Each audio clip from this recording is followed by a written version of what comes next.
This is Shred, and in this video I'm going to give you a classical guitar tutorial for noobs.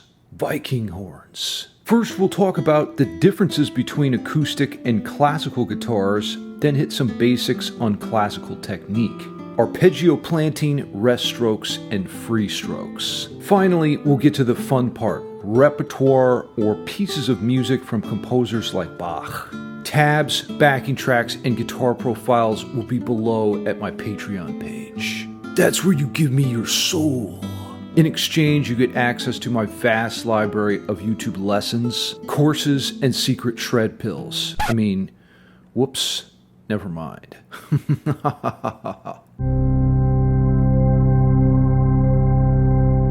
Classical guitars are different than acoustic guitars. They have nylon strings as opposed to steel strings, which sound darker and have more of a warm feel.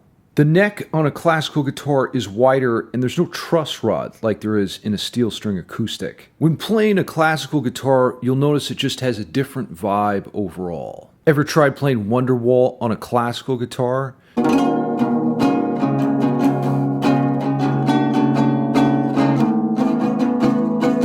That's what really gets the babes.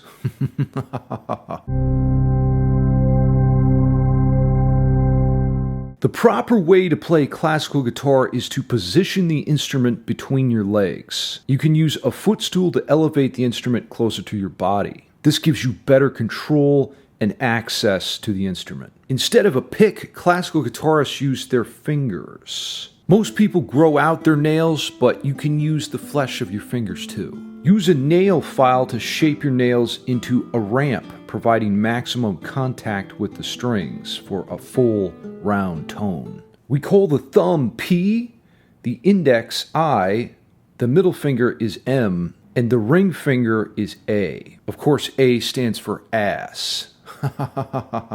Our first exercise will be Nothing Else Matters by Metallica. Believe it or not, this is a great way to get used to using our fingers.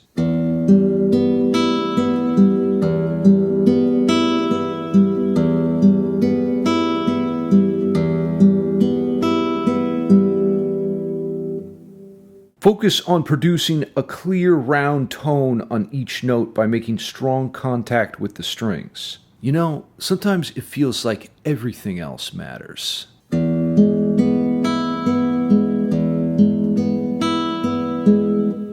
What about some things matter?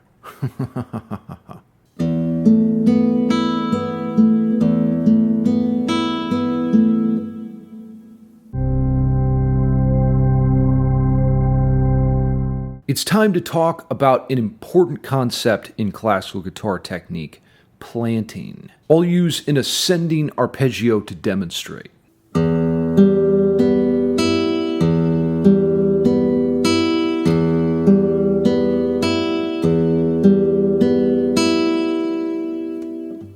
When playing arpeggios, plant the fingers down on the strings so they're ready to go when you need them. The purpose of planting is to plan ahead, positioning your fingers in advance to be more efficient.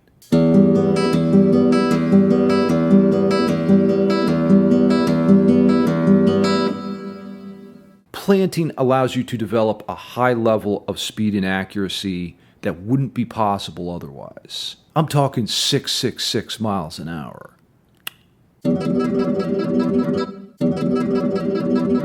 Let's practice planting technique with this ascending E minor arpeggio. As soon as your ring finger plays the high E string, replant the thumb on the low E string. As soon as the thumb plays, replant the index, middle, and ring all together. Now this takes some getting used to, but once you get it, you'll realize the true power of planting.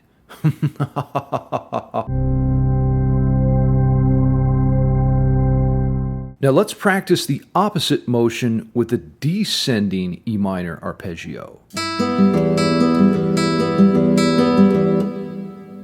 Begin with all four fingers planted and proceed through the arpeggio.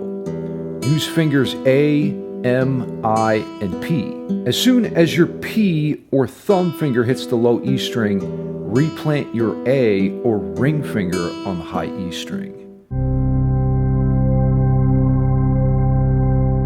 In this exercise, we'll use a 3-finger E minor arpeggio to work on technique.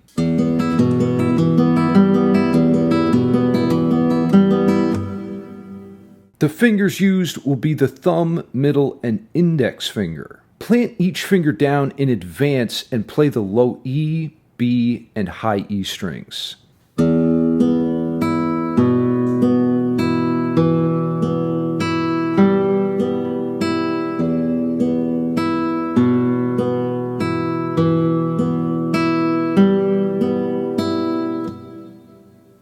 Once your middle finger strikes the high E string, replant your thumb on the next string, which in this case is the A string. Of course, A stands for A.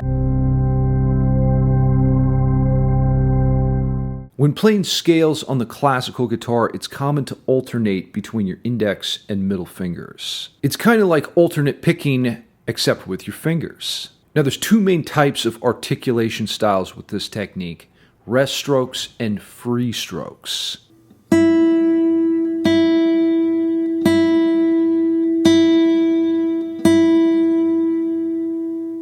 Rest strokes are when the finger comes to rest on the adjacent string below the one being played.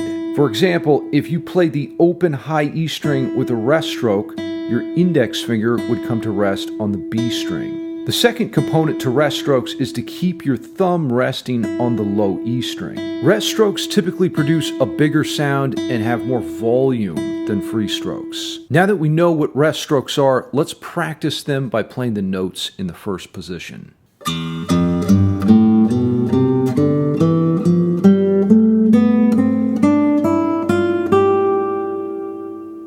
Now, a free stroke is when you strike a string and your finger doesn't come to rest on the adjacent string.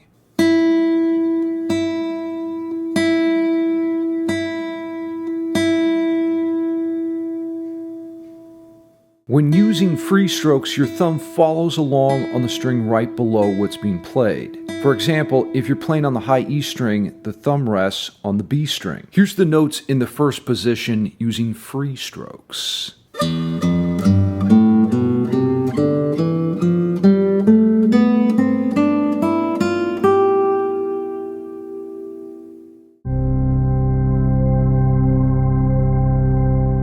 Now that we've covered the basics of classical guitar technique, it's time to get to the fun part: the music. Bringing to life the notes of great composers long dead is a magical feeling. When playing classical pieces, I try to sustain the notes as much as possible. Here's an example of sustaining versus not sustaining notes in Bach's Cello Suite.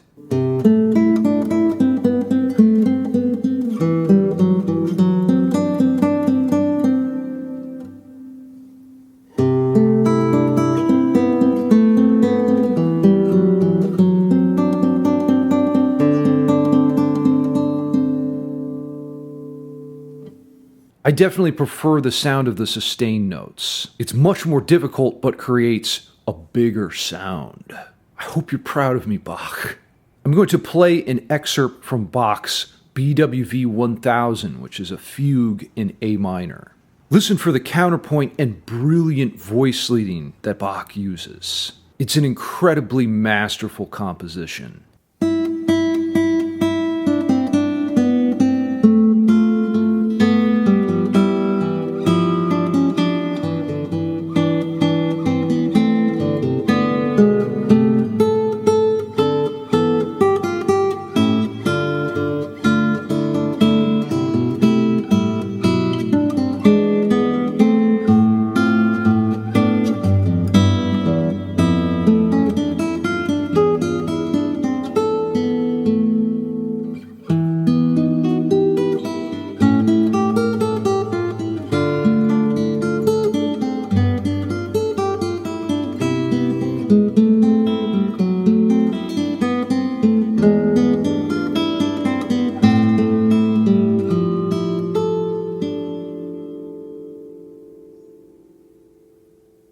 Now, tabs for that piece are in my classical guitar package below, along with 24 other pieces to get you started. Link below.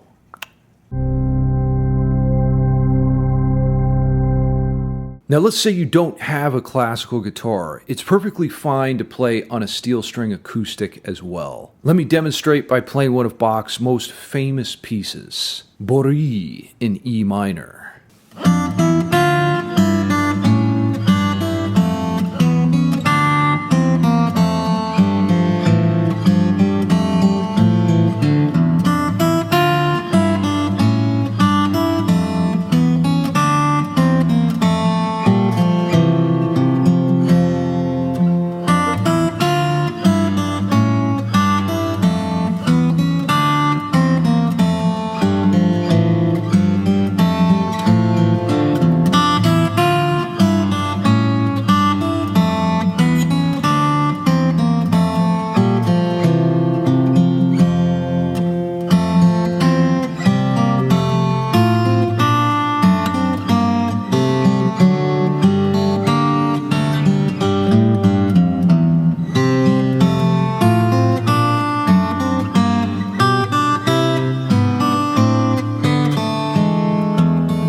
The main theme uses contrary motion or two voices moving in opposite directions. Brilliant idea you could use in your own music. Tab for that will be below in my classical guitar package, or you can buy it separately on Gumroad, or you can just give me your soul for all eternity.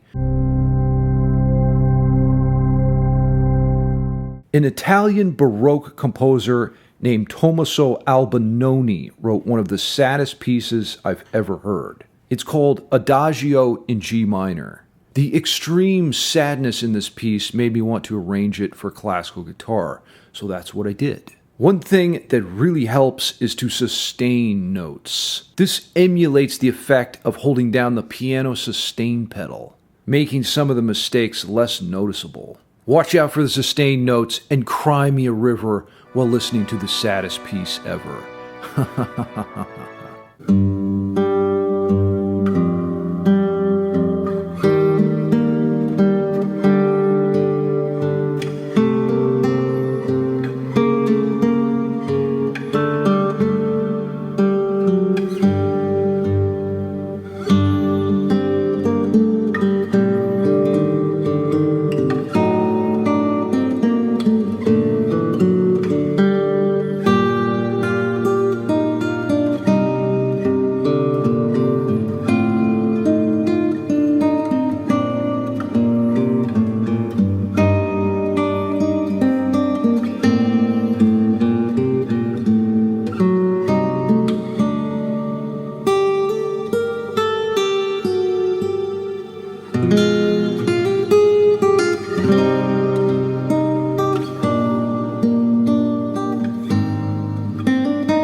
Now, as you try some of these pieces for yourself, you'll notice that playing classical guitar is very difficult. The smallest mistakes seem to ruin everything.